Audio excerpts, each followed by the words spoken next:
বাংলাদেশে সুবিচার কায়েম করার জন্য বিচার ব্যবস্থাকে মজবুত হতে হবে।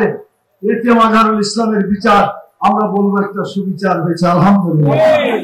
যারা অবিচারে মারা গেছেন, আমরা আল্লাহর কাছে দোয়া করি আল্লাহ তাআলা জান্নাতবাসী হোক, আল্লাহ তাদেরকে জান্নাতবাসী করুন।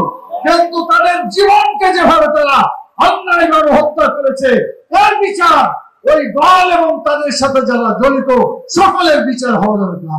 এখন যে কোনো ব্র্যান্ডের পুরাতন এসি বদলে নতুন ওয়ালটন এসিতে উপভোগ করুন 25% ছাড়।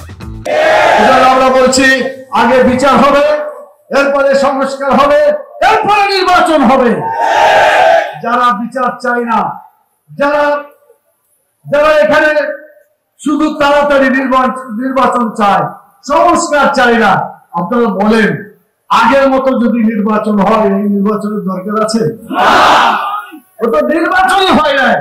14 সালে বিনা ভোটে হলো, 18 সালে দিনের ভোট রাতে হয়ে গেল, 2024 সালে কি হলো? কোনো ভোটই হলো না।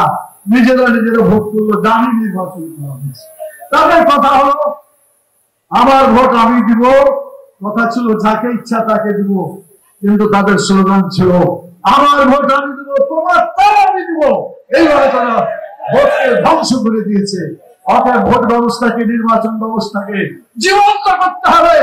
মৃত গণতন্ত্র, মৃত ব্যবস্থা দিয়ে দেশে নির্বাচন হলে জনগণের প্রতিফলন হবে না, কথা ঠিক কিনা বলবো। সেই জন্য আজকে আমরা আপনাদের সামনে সরকারকে বলবো আগে বিচার হবে, আগে সংস্কার হবে, এরপরে সত্যিকার অর্থে নির্বাচন হতে হবে, কথা ঠিক কিনা বলবো। ইলেকশন রিফরমেশনের আগে ইলেকশন হবে না এবং বিচারের আগে নির্বাচন হবে না, এটা আমরা জোর গলায় বলতে চাই। দেশের জনগণ আসলে নির্বাচন চাই, জানতাম নির্বাচন আমরা চাই না।